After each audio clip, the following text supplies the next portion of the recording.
నమస్తే. ఈరోజు రాష్ట్ర వ్యాప్తంగా వైసీపీ నాయకులు నిరసన కార్యక్రమాలట. దేని గురించి? డిఎస్సి పేపర్ లీక్ అయిందని చెప్పేసి. మరి ఆ శాఖకు సంబంధించిన మంత్రి అయినటువంటి నారా లోకేష్ ఓపెన్ ఛాలెంజ్ విసిరారు జగన్మోహన్ రెడ్డికి. రా, ఓపెన్గా మాట్లాడుకుందాం, నిరూపిస్తావా అని చెప్పేసి. రెస్పాన్స్ రాలేదు. మరి అటువంటిది ఇవాళ ఏం చేయబోతున్నారు? ఈ నిరసన కార్యక్రమాల ద్వారా ప్రజలకు ఏమని సందేశం ఇవ్వాలనుకుంటున్నారు? ఒకటి.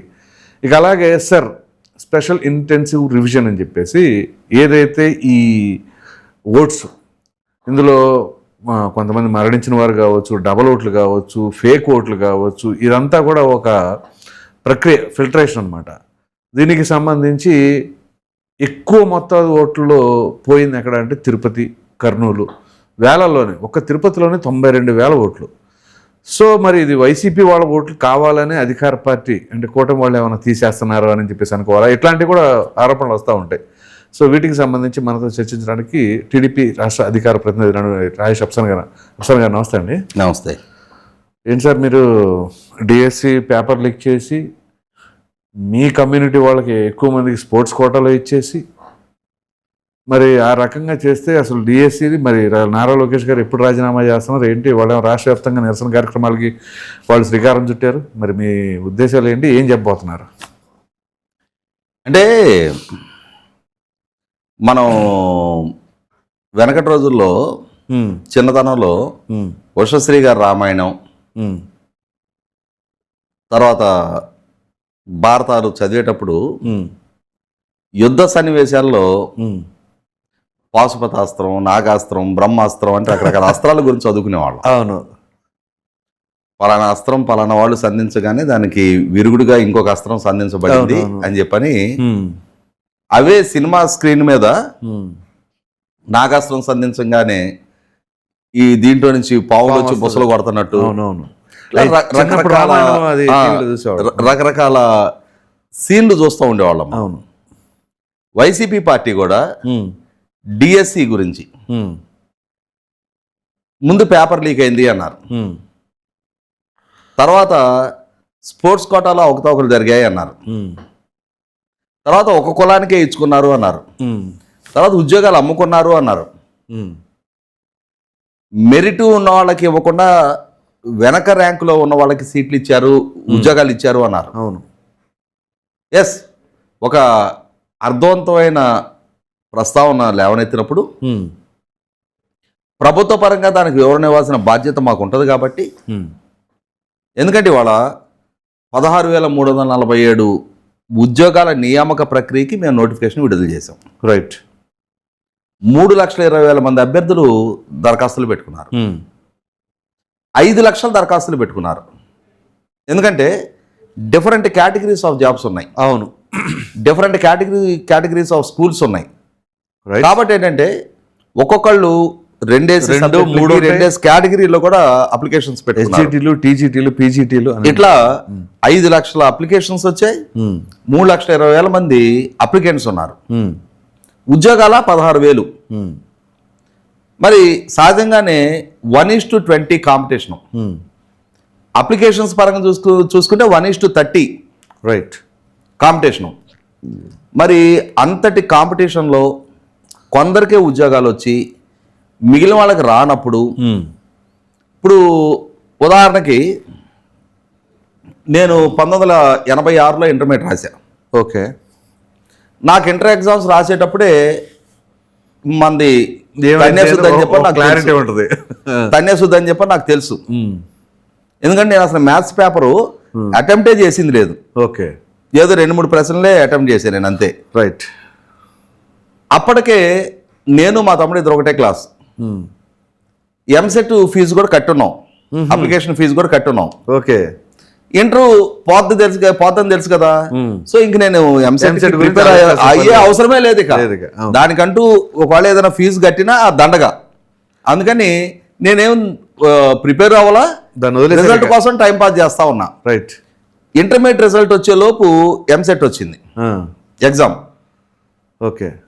సార్ అప్లికేషన్ కట్టున్నాం కదా, నేను చెప్పా మా అమ్మకి నేను పాస్ అవ్వను ఇంటర్, అనవసరం ఇది అని అంటే, ఎటు అప్లికేషన్ పెట్టున్నా కదా, హాల్ టికెట్ వచ్చింది కదా అటెంప్ట్ చేయమంటే ఇలా అటెంప్ట్ చేసాం. మనకు తెలియదా మనం ఏం రాసాం అక్కడ? అవును. ఇప్పుడు నాకు సీట్ రాలేదని చెప్పని నేను వచ్చిన వాళ్ళ మీద తొండి చేస్తే ఇంటర్ ఆడవనాలము ఫస్ట్ ముందు మీ మెదరే కొడతారు మిమ్మల్ని. ఇంటర్ ఆడవనాలము ఎంసెట్ లో ర్యాంక్ రాలేదని నేను క్వాలిఫై కాలేదని అనుకుంటే ఎట్లా? నేను ఎవరు రాసానో నాకు తెలుసు కదా. కొంతమంది ఉంటారు కష్టపడి చదువుకొని సీరియస్ గా ప్రయత్నం చేసి ర్యాంక్ వస్తాయని ఎక్స్పెక్ట్ చేసి, కొందరికి నేరో మార్జిన్లో మిస్ అయ్యే వాళ్ళు ఉంటారు, కొందరు వీళ్ళ అంచనాలకి తగని ర్యాంకు దక్కేవాళ్ళు కొద్దిమంది ఉంటారు. అది తక్కువ వాళ్ళు డిసప్పాయింట్ అయ్యారంటే అర్థం చేసుకోవచ్చు. అలాగే ఇప్పుడు ఇక్కడ కూడా కొందరు అరే మేము బాగా కష్టపడ్డాం కదా, స్పోర్ట్స్ కోటాలో మాకు కూడా సర్టిఫికెట్స్ మెడల్స్ ఉన్నాయి కదా, మాకు పార్టిసిపేషన్ ఉంది కదా, మాకు రాలేదే అని చెప్పని వాపోయే వాళ్ళు ఉంటారు డెఫినెట్ గా. మాకెందుకు రాలేదు అని చెప్పని అనుమానాలు వ్యక్తం చేసే హక్కు స్వేచ్ఛ వాళ్ళకు ఉంటుంది. అలా అనుమానం వ్యక్తం చేసిన వాళ్ళకి ఆ అనుమానాలు నివృత్తి చేయాల్సిన బాధ్యత ప్రభుత్వ పరంగా మా మీద ఉంటుంది. రైట్. అటువంటి అనుమానాలు నివృత్తి చేయబడినప్పుడు ప్రభుత్వం నోటిఫికేషన్లో ఏం మెన్షన్ చేసింది, ఎంపిక ప్రక్రియ ఎలా జరిగింది, rule of reservation, vertical reservation, horizontal reservation ఎలా ఫాలో అయ్యారు, రైట్, ఉద్యోగాలు వచ్చిన వాళ్ళకి ఎందుకు వచ్చాయి, రాని వాళ్ళకి ఎందుకు రాలేదు అనేది కేస్ బై కేసు మేము అన్ని వివరణ ఇచ్చాం. స్పెసిఫిక్ గా అప్లికెంట్స్ నేమ్ తో సహా మెన్షన్ అదే అంటుంది. ఎవరెవరైతే అనుమానాలు లేవనెత్తారో వాళ్ళకి వివరణ ఇచ్చాం. కన్సర్న్డ్ అఫీషియల్ తో ఖచ్చితంగా వివరణ ఇవ్వాల్సిన బాధ్యత మా మీద ఉంటుంది. రైట్. ఇవాళ 3,20,000 మందికి నువ్వు వివరణ ఇవ్వాలంటే అనుమానం ఎవరు వ్యక్తం చేసినా వాళ్ళకి ఆ వివరణ ఇవ్వాలి. ఇప్పుడు క్వాలిఫికేషన్ మార్కు 50 మార్కులు అనుకుందాం, 30 వచ్చినానికి వివరణ ఇవ్వాల్సిన నష్టం లేదు కదా. అవును. 49.5 వచ్చి లేదు, 51 వచ్చి కూడా కొందరికి ఉద్యోగాలు దక్కరాలు ఉన్నారు. ఎందుకు రాలేదు అని అంటే రిజర్వేషన్ ప్రక్రియలో వాళ్ళకు ఉద్యోగాలు దక్కలా, అంటే హారిజాంటల్ రిజర్వేషన్ కొందరికి అవకాశాలు దక్కలా. ఇది అవగాహన లేని వాళ్ళు అభ్యంతరాలు వ్యక్తం చేస్తే ప్రభుత్వ పరంగా వివరణ ఇచ్చిన తర్వాత చాలా మంది రిలీజ్ అయ్యారు. అవును. ఇక్కడ పారదర్శకంగానే నియామక ప్రక్రియ జరిగింది అనేది తెలుగుదేశం పార్టీ పారదర్శకంగానే ఉపాధ్యాయ నియామకాలు చేస్తుంది అనేది దశాబ్దాలుగా ఎస్టాబ్లిష్ అయిన ఫ్యాక్ట్. రైట్. ఎన్టీ రామారావు గారు డిఎస్సి ప్రక్రియను అమల్లోకి తీసుకురావడానికి ముందు జిల్లా పరిషత్ చైర్మన్ డిస్క్రిప్షన్ మీద ఉపాధ్యాయ నియామక ప్రక్రియ ఆధారపడి ఉండేది. ఆ రోజు జడ్పీ చైర్మన్, కలెక్టర్ వీళ్ళు ఇంటర్వ్యూ ప్యానల్లో ఉండేవాళ్ళు. రాజకీయపరమైన రికమెండేషన్లు, కులపరమైన రికమెండేషన్లు, డబ్బు అన్ని పనిచేసే ప్రభావితం చూపే ఆ రోజుల్లో.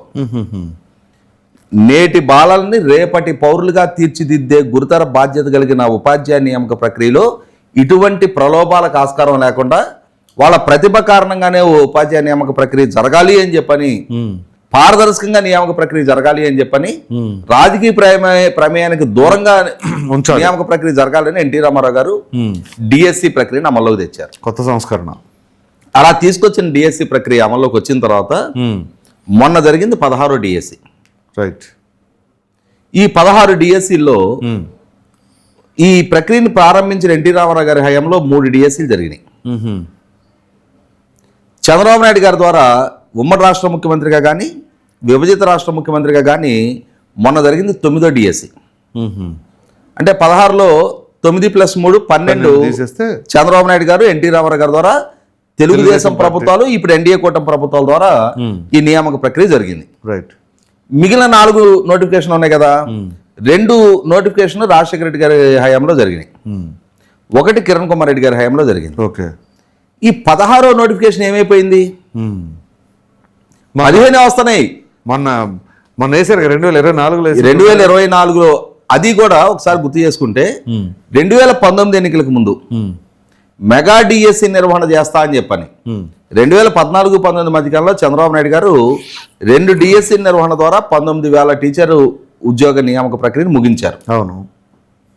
అరే 39,000 ఖాళీలు ఉంటే ఈయన 19,000 భర్తీ చేశాడు, ఇంక 20,000 ఖాళీలు ఉన్నాయి, నాకు ఒక ఛాన్స్ ఇచ్చి అధికారం ఇవ్వండి, మన ప్రభుత్వం మీ అందరి ఆశీస్సులతో, ఆ దేవుడి చల్లని దీవెనలతో అధికారంలోకి వస్తే ఇదే పడికట్టు పదం వాడేవాడు జగన్మోహన్ రెడ్డి. అవును. మెగా డిఎస్సి నిర్వహణ చేస్తా, ప్రతి సంవత్సరం జాబ్ క్యాలెండర్ రిలీజ్ చేస్తా అన్నాడు. నమ్మారు యువత. అతనికి అడిగిన అధికారం ఇచ్చారు. బ్రహ్మాండంగా ఇచ్చారు. 2019లో అధికార బాధ్యతలు చేపడితే 2024 మార్చి 18 కోడ్ ఆఫ్ కండక్ట్ అమల్లోకి వస్తుంది. అవును. ఫిబ్రవరి 1వ తారీఖు రోజు నోటిఫికేషన్ ఇచ్చాడు. 5 ఏళ్ళు అధికత లేదు. ఇందాక మనం మాట్లాడుకున్నట్టుగా పూర్తి కాలం ఈ రాష్ట్రాన్ని పరిపాలించిన ఏ పాలకుడు కూడా ఒక డిఎస్సి కూడా నిర్వహణ చేయకుండా పదవి అవును. ఎక్సెప్ట్ ఆ రికార్డు జగన్మోహన్ రెడ్డిదే. ఏందయ్యా చంద్రబాబు నాయుడు 9 ఇచ్చేది, ఎన్టీ రామారావు 3 ఇచ్చేది, రాజశేఖర రెడ్డి 2 ఇచ్చేది, కిరణ్ కుమార్ రెడ్డి 1 ఇచ్చేది. 5 ఏళ్లలో జగన్మోహన్ రెడ్డి ఒక్కడు కూడా ఇలా. అది వాళ్ళ ఘనత.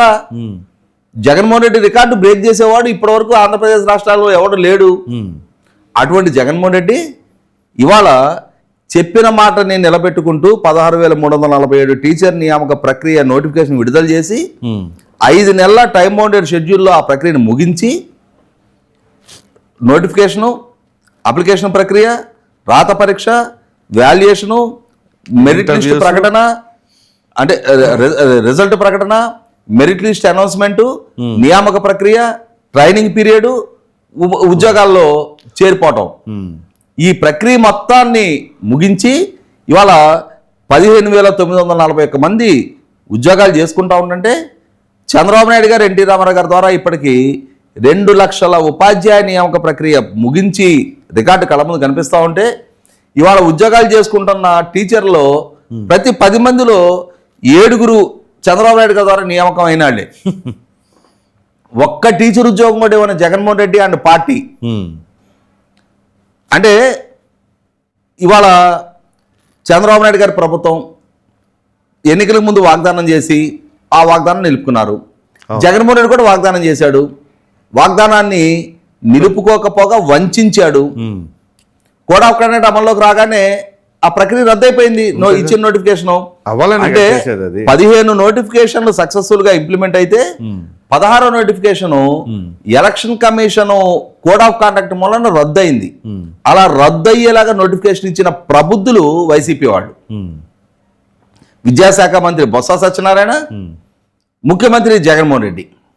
అంతకుముందు ఆదిమూలం సురేష్ హయాంలో అసలు ఆ ప్రస్తావనే లేదు. అదేమంటే కోవిడ్ అంటారు. ఇటువంటి వీళ్ళు ఈ రోజు వచ్చి ఇంత సక్సెస్ఫుల్ గా ఇన్ని వేల మందిని ఒక పండగ వాతావరణంలో వాళ్ళకి ఆ నియామక ప్రక్రియ ముగించి ఆ నియామకాలు చేస్తే ప్రభుత్వానికి వంకలు పెడతా ఉన్నారు. ఈ వంకలు పెట్టే క్రమంలో ఏం చెప్తారు వీళ్ళు ఏమైనా అభ్యంతరాలు ఏంటి? ఫలానా నవీన్ అనే వ్యక్తి, అతను టాపరు, అతనికి జాబ్ ఇవ్వలేదు.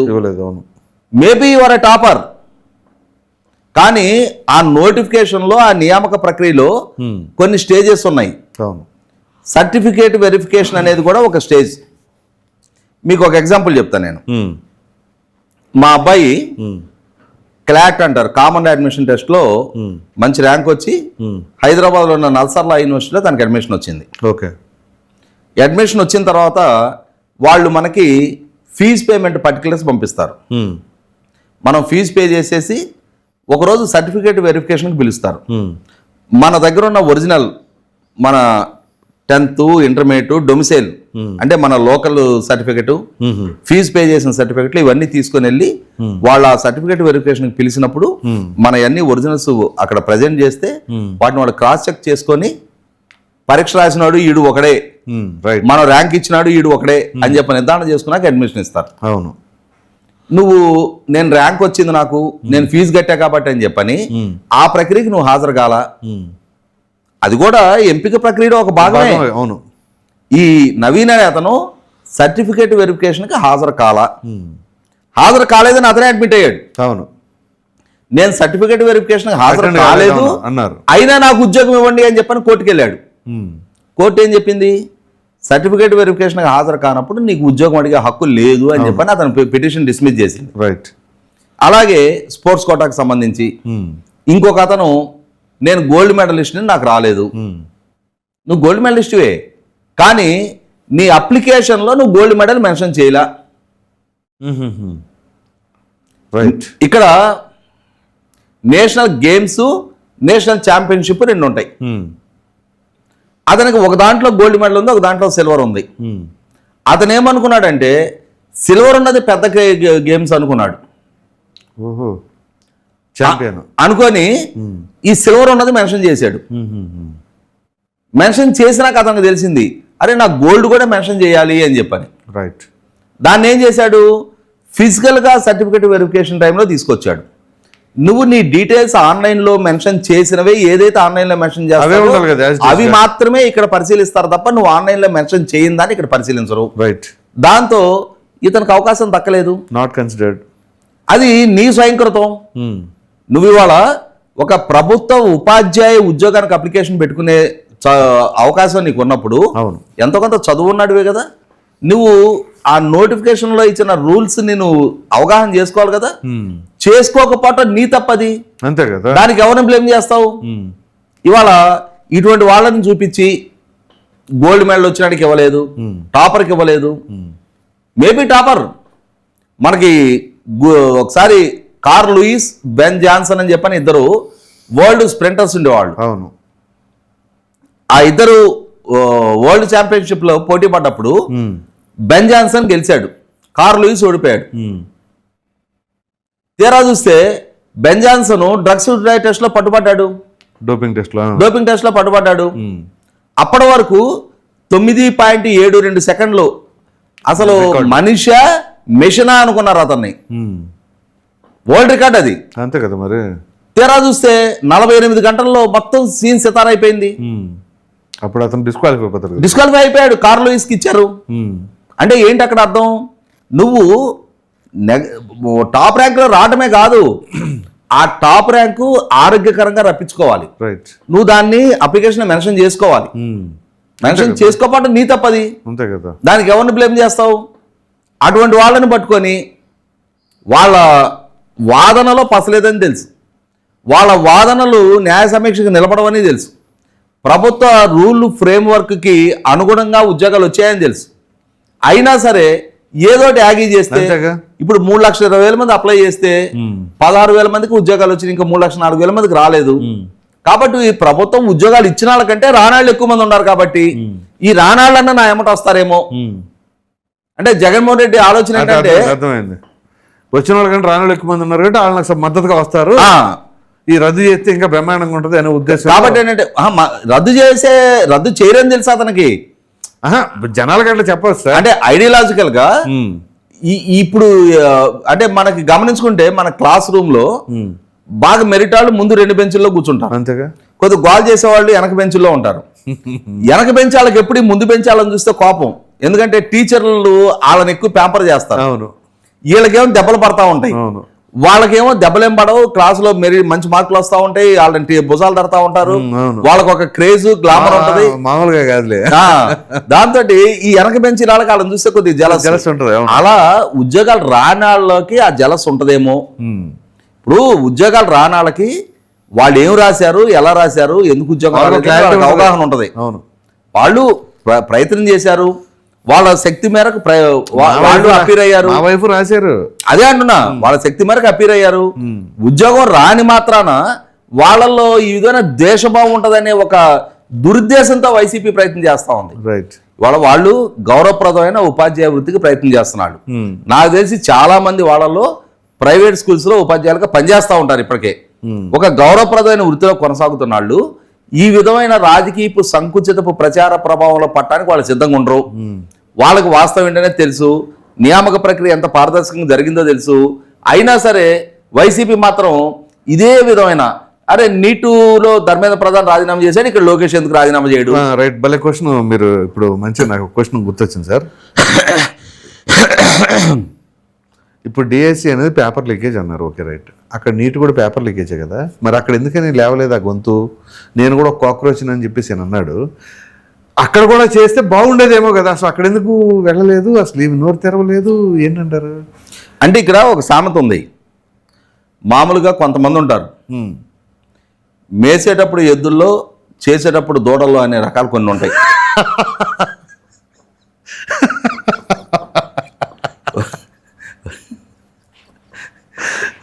వైసీపీ కూడా ఢిల్లీ దగ్గరికి వెళ్ళేటప్పటికి దూడల్లో దూరతారు, ఏపీ దగ్గరకు వచ్చేప్పటికి మేము ఎద్దుల్లో బ్యాచ్ అని చెప్పుకుంటారు. ఇక్కడ అంటే ఇక్కడ మాత్రమే వీళ్ళ రాజకీయం, వీళ్ళ వీరత్వం, వీళ్ళ సౌరత్వం, వీళ్ళ పోరాట తత్వాలు ఇవన్నీ.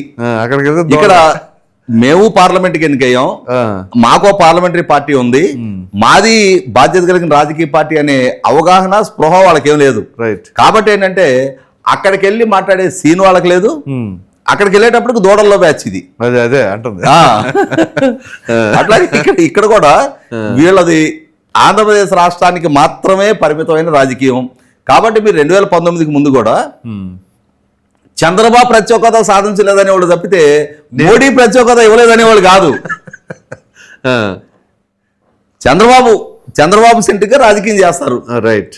ఇక్కడ కూడా ఇప్పుడు ఏంటంటే చంద్రబాబు గారు అబ్బాయి విద్యాశాఖ మంత్రి కాబట్టి ఇప్పుడు అదే చంద్రబాబు గారు అబ్బాయి ఇంకేదైనా శాఖకి సంబంధించింది అయితే ఆ శాఖకి సంబంధించిన గొడవ మొదలు పెట్టేవాళ్ళు. ఓకే. ఇవాళ 5 ఏళ్ళు మేము ప్రజలను వంచాం, యువతను మోసం చేశాం, యువత దగ్గర పరువు పోగొట్టుకున్నాం. యువత 2019లో మనం గెలిపించిన యువత 2024లో మన మొహాన పేడకల్లాపు జల్లారు. ఎలా అయినా సరే మళ్ళీ తిరిగి ఏళ్ల మొహాన కూడా పేడకల్లాపు జల్లేలాగా చెయ్యాలి అని చెప్పని ఒక తాపత్రయంతో ఈ విధమైన కుప్పిగంతులు పిల్లి మొగ్గలు వేస్తా ఉన్నారు. ఎన్ని పిల్లి మొగ్గలు కుప్పిగంతులు వేసినా సరే చదువుకున్న యువతకు వాస్తవ పరిస్థితి తెలుసు. నా డౌట్ అదే. ఇప్పుడు ఇదంతా ఎడ్యుకేటెడ్ సిస్టమ్, అంటే బాగా చదువుకున్న వాళ్ళే దీనికి ఎలిజిబుల్ ఉంది, వాళ్ళకి తెలుసు, ఒక అవగాహన ఉంటుంది. అటువంటిప్పుడు ఈ నిరసన కార్యక్రమాల్లో ఒక చదువుకున్న వాడైనా వచ్చి పార్టిసిపేట్ చేస్తాడా?